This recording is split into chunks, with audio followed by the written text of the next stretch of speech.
우리 하나님 아버지와 주 예수 그리스도로부터 오는 은혜와 평강이 여러분들과 함께하길 바랍니다. 우리 옆 사람들, 앞에 계신 분들, 뒤에 계신 분들과 함께 인사 나누실 때에 참 잘 오셨습니다. 그렇게 인사 나눠보시겠습니다. 참 잘 오셨습니다. 참 잘 오셨습니다. 참 잘 오셨습니다. 다시 한번 인사 나누실 때 우리 집사님, 권사님, 장로님 때문에 제가 행복합니다. 인사 나눠보시겠습니다. 권사님, 집사님, 장로님 때문에, 성도님 때문에 내 마음이 행복합니다. 내 삶이 행복합니다. 여러분들 때문에 저도 행복합니다.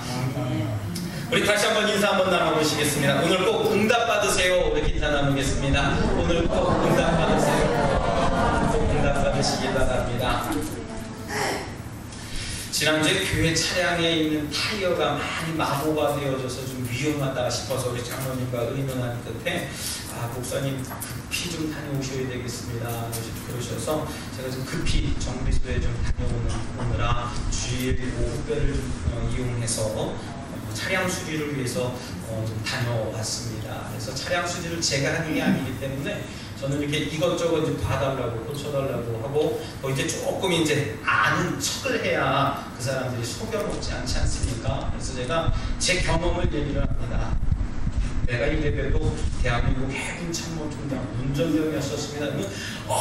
그러시냐고 그래서 운전을 잘하시겠대요. 그래서 운전은 잘 모르겠고 어쨌든 내가 보는 건 잘 봅니다. 그랬더니 이것저것 이거 고쳐주고 저거 고쳐주고 그랬더니 특별한 용어를 좀 썼어요. 그래서 우리 교회 차가 자꾸 그 바퀴 쪽에서 툭툭 소리가 나서 오무기아 쪽에서 좀 소리가 나는 것 같다 그랬더니 그 정비사가 그렇게 얘기를 합니다. 아니 아저씨 오무기아를 알아요? 아니 오무기아 모르는 운전병이 있냐고. 여러분들은 모르시죠?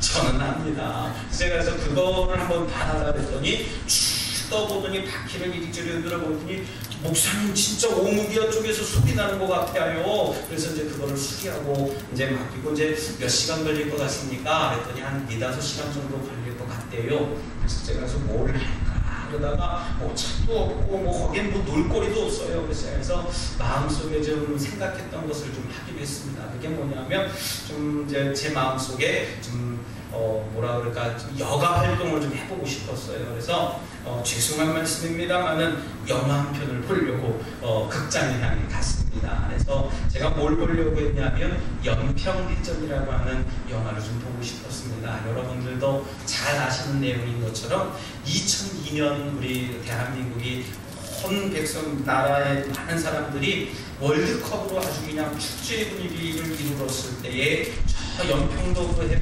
해안에서는 또 우리 해군 그 장병들이 그 북한군 그 경비정과 이렇게 좀 총격전이 일어나서 그 전쟁이 날 뻔했던 것을 막았던 모습을 영화로 담았던 것을 제가 이제 좀 보고 싶었습니다. 그래서 이제 좀 그 시간쯤 돼갖고 제가 좀 많은 사람이 없을 줄 알았는데 주변에 많은 사람들이 있더라고요. 그래서 저도 보는 내내 굉장히 좀 뭐라 그럴까 눈물과 콧물이 범벅되면서 한숨만 계속 나오는 거예요. 뭐 저런 나쁜 사람들이 있을까? 그리고 어떻게 저렇게 답답한 일들을 사람들이 몰라주고 저걸 또 왜곡되었다고까지 이야기를 하는 걸까라고 얘기를 하는 겁니다. 저는 물론 현 정부를 비판하고 옹호하는 일은 아닙니다만은 우리가 좀 그것을 진실적인 것은 다큐멘터리로 좀 받아들일 수 있는 마음이 좀 필요하다는 겁니다.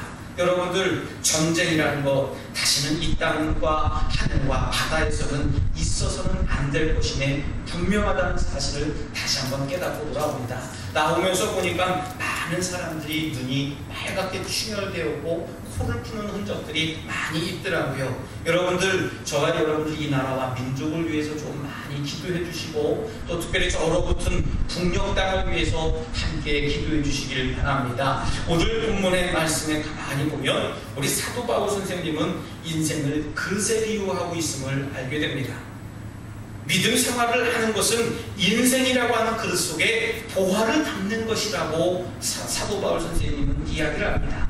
우리 인생의 그릇에 다른 어떤 세상적인 지혜를 담아보면 세상적인 사람이 되지만 우리 인생이라고 하는 그 그릇 속에 하나님의 마음, 성령 충만함을 담아놓게 되면 우리의 삶은 성령의 사람들, 믿음의 사람들이 성도들이 되는 것인 줄 여러분들 믿으시길 바랍니다. 그런데 그릇은 보잘것없는 질그릇이지만 담겨져 있는 것이 굉장히 귀중하다라고 하는 거예요. 이 보화는 바로 우리를 죄악 가운데 구원하신 예수 그리스도를 담아놓은 보화라고 하는 사실입니다. 인생은 마음속에 무엇을 담고 있느냐에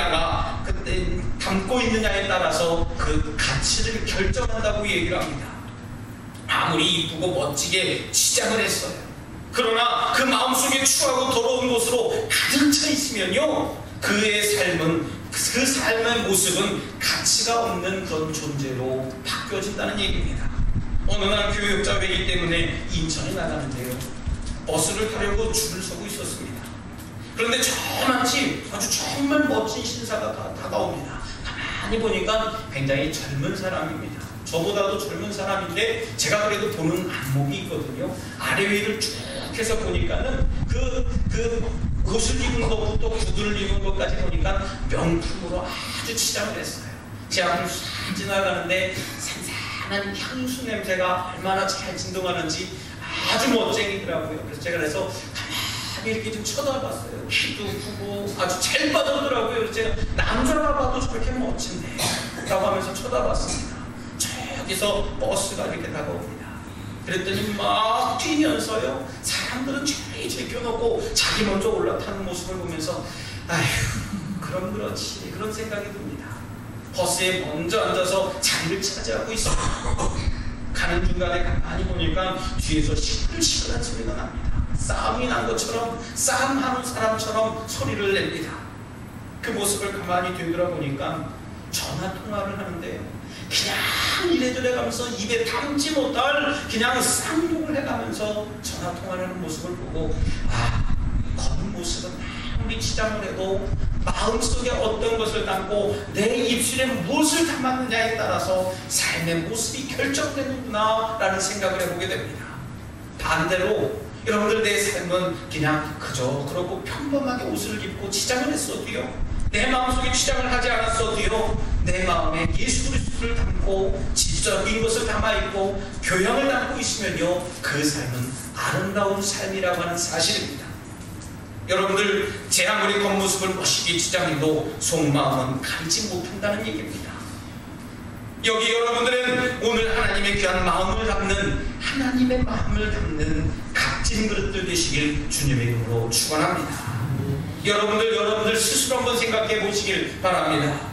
여러분들 생각에 가장 귀한 그릇은 어떤 그릇이냐는 얘기예요. 저기 영국제 몇백만 원 하는 그런 그릇의 의미가 아니라 어떤 그릇이 가장 값지고 아름답고 훌륭한 그릇이냐는 얘기예요. 가장 중요한 것, 가장 값비싼 것을 그 그릇에 담고 있는 것을 가장 좋은 그릇이고, 그 존귀한 그릇이고 비싼 그릇이라고 얘기를 합니다. 우리는 인생이라는 그릇 속에 지식을 담고 생각을 담고 사상이나 감정을 담고 있습니다. 그래서 편협한 생각을 가진 사람을 가르쳐서 그 사람 그릇이 안 되는 사람이야, 그릇이 작은 사람이야 라고까지 평가하며 이야기하는 그런 경우를 보게 됩니다. 또 인생은 그릇이라고 표현하기도 합니다. 그렇기 때문에 인생의 과정은 그릇의 과정이고, 또 인생의 역사는 그릇의 역사라고 해도 과언이 아닐 것입니다. 여러분들, 우리가 하나님을 마음속에 담는 사람들이 되기 위해서 저와 여러분들이 어떤 삶을 살아야 될까라는 그런 생각을 해보게 됩니다. 여러분들이라고 하는 그 인생에 하나님의 하나님을 담고 돌아가시길 주님의 이름으로 부탁드리겠습니다. 먼저 내가 녹여줘야지 됩니다.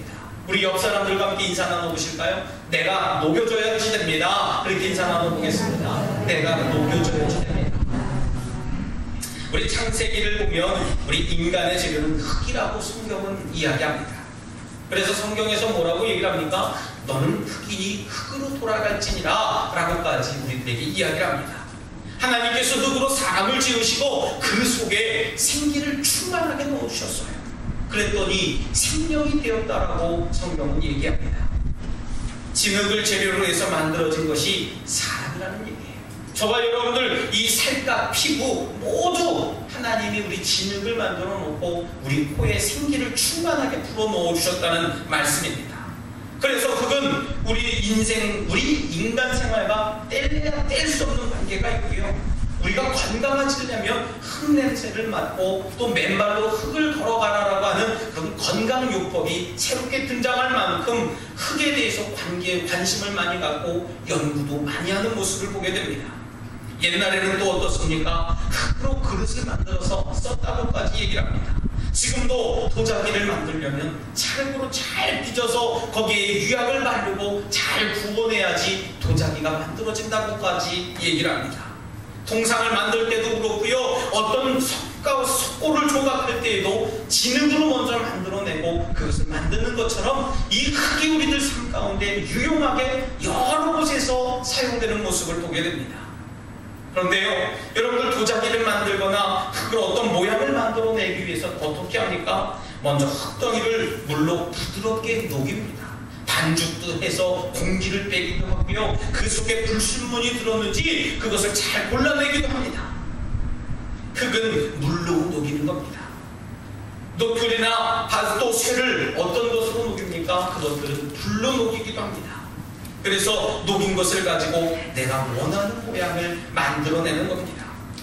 우리가 하나님을 닮는 그릇이 되기 위해서는 먼저 하나님께서 사용하시기 좋은 모양으로 우리가 변화되어야 된다는 말씀입니다. 완악하고 교만했던 것들이 부드럽게 녹여져 있어요. 바울 사도는 그의 지식이나 가문이나 또 경건 생활 등이 있어서 교만한 마음을 자칫 가지고 있었습니다. 그러다가 다메섹 도상에서 예수님을 인격적으로 만나는 그런 경험을 하게 됩니다. 그런 다음에 그의 인격이 깨졌어요. 그의 삶이 변화가 되었어요. 그 전에는 예수님을 믿는 자들을 핍박하고 박해하고 그런 사람이었지만 예수님을 인격적으로 만나고 난 다음에는 예수님을 증거하는 그런 전도자가 되었다는 얘기입니다. 그 후로는 자기 자신을 뭐라고 고백을 합니까? 나는 죄인 중에 괴수라고까지 자기 자신을 적절하게 이야기를 합니다. 많이 부드러워졌다는 얘기입니다. 그때 그는 비로소 새로운 인생을 시작할 수 있었던 것을 여러분들 믿으시길 바랍니다. 여러분들 물과 불로 흙과 쇠를 녹인다면요, 우리 인간의 인간성을 녹이는 것은 무엇이겠느냐는 얘기입니다. 그것은 바로 성령님이라고 하는 사실입니다. 저와 여러분들 마음속에 성령님이 들어와 계시면 저와 여러분들의 삶의 인격이 변화되고 바뀌어진다는 얘기입니다. 굳었던 마음이 변화되어서 부드러워진다는 게 말씀입니다. 오늘날 우리 사회를 보면 모든 국민들이 마음이 돈처럼 굳어져 있다고 얘기를 합니다. 경제도 어렵고 또 정부를 믿지 못하고 있고 여러 가지 알 수 없는 질병들 때문에 두려워 떨고 있습니다. 그래서 불신과 다툼이 있고 사람들 마음이 거칠어지는 모습을 보게 됩니다. 굉장히 얼굴에는 웃음이 없어요. 시내에 나가서 종종 보는 모습을 보면 삶의 얼굴에 여유가 없는 모습을 보게 됩니다. 늘 인상 쓰고 서로 개인적인 일들만 해요. 전철을 타서 가만히 보면요, 그 전철에 여러분들 맞은편에 전철 의자에 몇 명이 앉는 줄 아십니까? 7명이 앉아요. 제가 다 세봤어요. 7명이 정확하게 앉습니다. 거기에 곱살이 껴서 앉으면 8명까지는 앉을 수 있어요. 근데 8명 앉으면 많은 사람들이 인상을 찌푸리더라고요. 근데 7명을 가만히 보면은요, 그 7 중에 5명, 6명은 자기의 일을 하고 있습니다. 무슨 일을 하냐면 핸드폰, 스마트폰을 이렇게 보고 뭘 하고 시시하고 웃고 있고, 뭐 여기에 그 이어폰을 끼고선 뭐 게임을 하는지 뭘 하고 있는지 열심히 일을 하고 있습니다. 서로 얼굴을 보며 그 눈을 맞춰가면서 인사하는 건요, 큰일 날 짓이에요. 심지어는 어떤 목사님이 어떤 꼬마 여자아이를 너 참 이쁘게 생겼구나 해서 전도하는 마음에 그렇게 좀 안아줬다가 폭력범으로 몰리게 돼서 1000만 원이라고 하는 그런 벌금을 냈던 그런 경우도 얼마 전에 있다고 뉴스에 나오게 되었습니다. 이만큼 사람들이 살아가는 이 사회가 각박해지고 아주 굉장히 무서운 세상이 되었다는 얘기예요. 이런 굳은 마음으로는요, 결코 새 역사를 만들어갈 수 없는 겁니다. 우리 모두가 녹아져야지 됩니다. 저와 여러분뿐만이 아니라 이 나라와 민족에 사는 모든 사람들이 녹여져야 된다는 말씀이에요. 사랑하는 성도 여러분, 내가 먼저 녹여져야 되고 또 내 삶이 변화되어야 내 주변 사람들도 변화되는 줄 여러분들 믿으시길 바랍니다. 다음은 나를 만들어야지 됩니다. 우리 옆 사람들과 함께 인사 나눠보실까요? 나를 만듭시다. 그렇게 인사 나누겠습니다. 나를 만듭시다. 나를 만드시기 바랍니다. 여러분들 그릇을 만들려면 녹인 흙이 잘 건조되어져서 잘 다루기 좋을 정도로 만든 다음에 손이나 틀을 이용해서 만들게 됩니다. 또 쇠로 그릇을 만들려고 할 때는요, 쇠물을 내가 원하는 형상 그 형틀에다가 부어 넣어야지만 그대로 나오게 됩니다. 여러분들 쇠를 녹인 뒤에 그 틀에 부어 넣지 않으면 어떻게 됩니까? 그 재료는 아주 엉뚱한 모습으로 굳어지게 됩니다. 또 쇠뿐만 아니에요. 석고도 마찬가지고요, 그 찰흙도 마찬가지입니다. 진흙도 마찬가지입니다. 그릇은 어떤 모양이나 그 어떤 형틀에 따라서 그 모양이 결정됩니다. 그러므로 좋은 형틀을 찾아야 되지 않습니까? 아주 멋진 형틀을 찾는 것, 이쁜 형틀을 찾는 것, 그것이 중요하다는 얘기예요. 하나님께서는 우리 사람을 만드실 때에 흙을 가지고 만드셨다고 좀 전에 말씀을 드렸습니다. 근데 어떤 형상을 가지고 만들었냐는 얘기예요. 저와 여러분들의 형상은 하나님의 형상을 따라 만들었다는 사실을 성경을 통해서 믿으시길 바랍니다. 여러분들 믿으십니까? 우리의 형상은요, 하나님의 형상을 따라 만들어졌다는 형상입니다. 여기에 형상은 형틀을 의미한다고 얘기를 하고 있어요. 그런데 하나님의 형상은 어떻게 생겼습니까? 사도 바울은 고린도후서 4장 4절 말씀에 이야기하기를 하나님의 형상은 예수 그리스도라고 얘기를 하고 있습니다. 여러분들, 그러므로 우리가 예수님을 닮아갈 때에, 예수님의 형상을 닮아갈 때에 비로소 우리는 새로운 그릇들이 되는 것인 줄 믿으시길 바랍니다. 이렇듯이 그리스도를 닮아야 할 궁극적인 형태로 우리가 받아들일 때는 우리는 믿음의 사람이 되고 하나님이 쓰시기에 합당한 열매를 맺는 그런 그릇이 된다는 말씀입니다. 그래서 우리는 좋은 선생님을 만나야 된다는 말씀입니다. 좋은 친구들을 만나야지 되고 또 좋은 동역자들을 만나야지 됩니다. 내 자신이 아무리 좋은 신앙을 가졌어도요, 믿음의 사람들과 더불어 지내지 못하면 나도 어느새 믿음 없는 사람들처럼 살아가고 마는 겁니다. 내가 아무리 긍정적인 이야기를 하는 사람이 되었어도요, 늘 불만과 불평과 불만을 가진 사람들과 더불어 살아가게 되면 내 입술도 어느 순간에 불만을 갖게 된다는 말씀입니다. 과거에는 새벽 기도에는 잘 나왔던 사람들이요, 믿음의 사람들과 멀어지기 시작하니까 새벽 기도는 물론 기도하지 않는 사람들로 바뀌어졌다는 얘기입니다.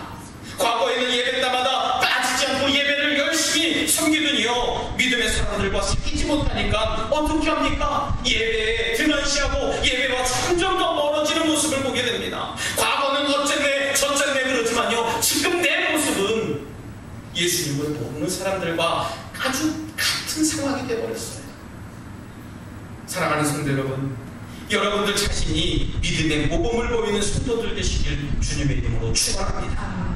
그래서 많은 사람들이, 특별히 주변에 믿는 사람들이 여러분들의 신앙의 모습들을 바라보면서 하나님 정말 살아계시구나, 하나님이 살아계셔서 지금도 여전히 역사하시는 분이구나 하는 그런 것을 증거하시는 믿음의 영향력을 끼치는 그런 삶의 신앙의 모델들 되시길 주님의 이름으로 부탁드리겠습니다. 다음에는 나를 채워야 합니다.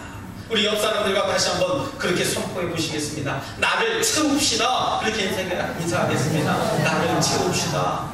아멘. 여러분들, 그릇의 존재 가치는요, 그 용도에 있습니다. 그릇 자체는 시각적인 효과 외에는 아무런 의미가 없어요. 여러분들, 여기 컵이 있습니다만은 이 컵에 물을 담을 때지만 이것은 컵의 용도가 되는 겁니다. 여기에 쓰레기 담고 여기에 흙 담고 놀고 그러면 이것은 그릇이 될 수가 없고 컵이 될 수가 없어요. 이런 것처럼 그릇이 제대로 잘 쓰여질 때에 가치가 있는 겁니다. 밥그릇에 밥을 담았을 때에 가치가 있는 것이지요, 거기에 물을 담아 갖고 온다고 그 밥그릇이 물그릇이 되는 게 아닙니다. 그릇은 그릇에 무엇을 담을 때에 자기의 역할을 잘 감당하고 있다고 이야기를 하는 겁니다.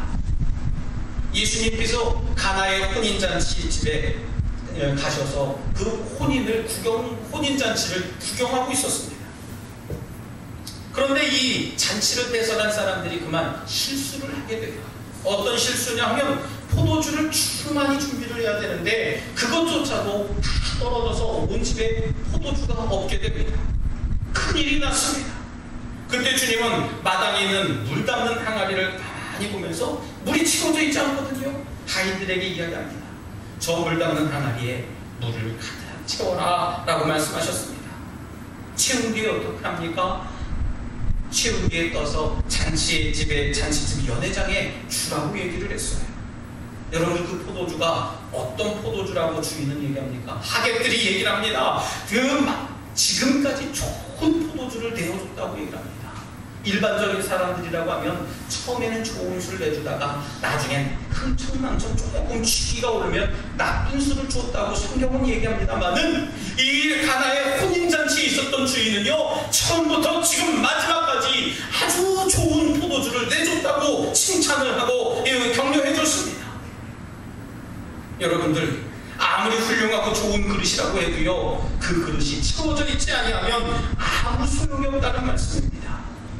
우리는 그리스도의 형상을 닮은 그릇입니다.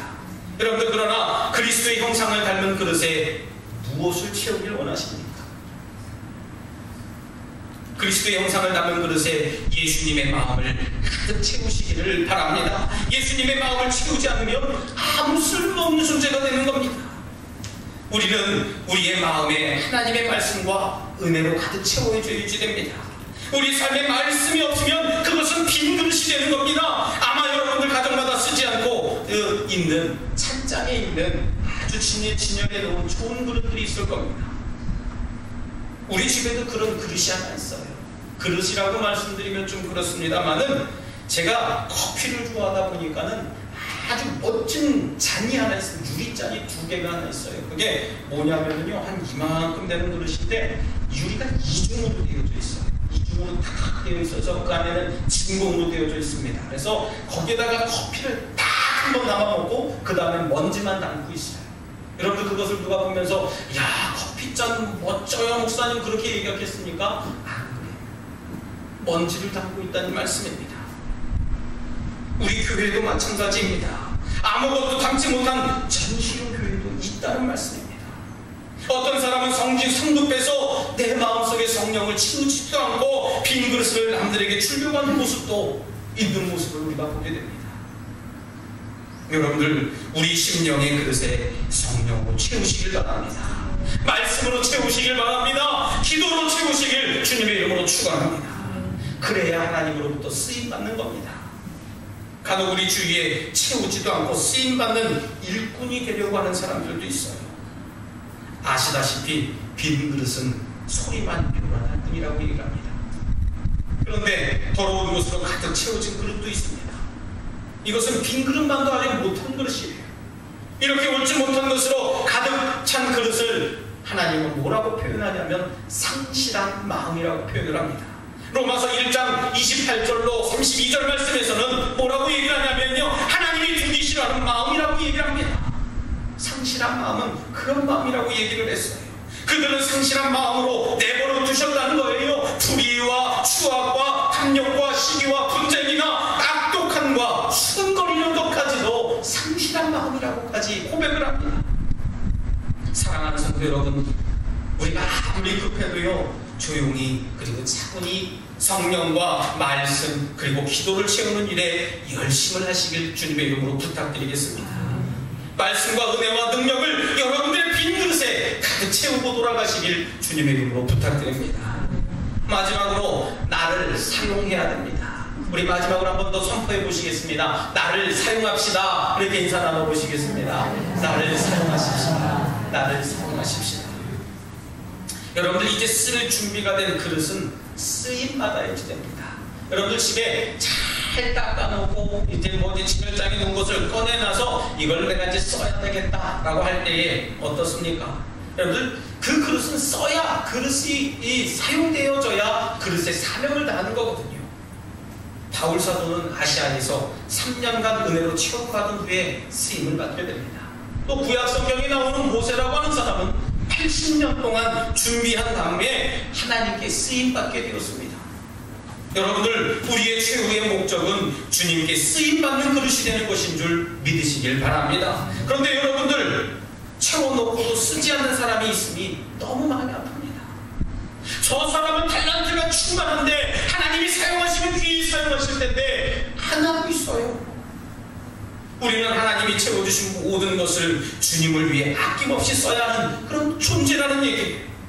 우리의 재능과 모든 달란트들을 주님을 위해서, 또 이 사회가 아름다운 세상이 되도록 최선을 다해서 사용하시길 바랍니다. 나 혼자만 채워놓고 나 혼자만 쓰기 위해서 여러분들 아무 소용이 없습니다.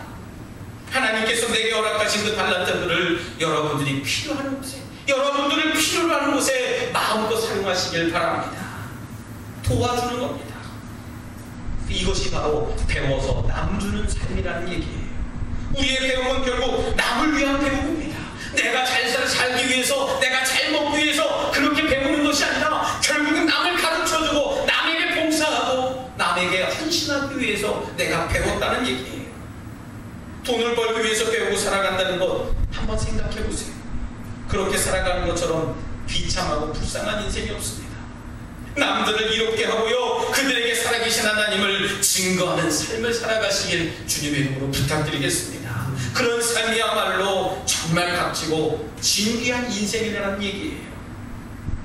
사랑하는 우리 성도 여러분, 저와 여러분들은 언제나 주님께서 사용하시고자 하실 때에 마음대로 사용하는 그런 그릇이 되시길 바랍니다.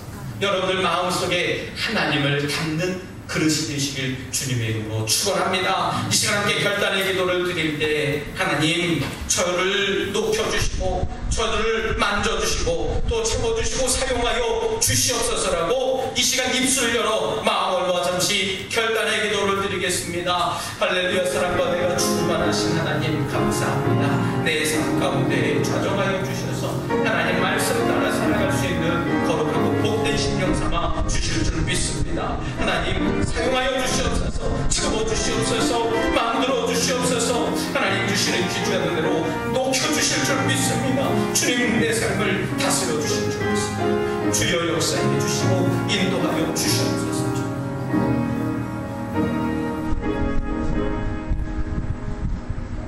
사랑과 은혜가 충만하신 하나님 감사합니다. 이 시간 저희들의 마음을 녹여주시고 주님의 형상을 만들어 주시옵소서. 그래서 저희 마음이 성령으로 가득 채워줌으로 인해 하나님께서 사용하시고자 할 때 귀히 사용되는 귀중한 그릇들이 될 수 있도록 하나님 축복하여 주시옵소서. 감사함을 드리며 예수님 이름으로 간절히 기도드리옵나이다. 아멘.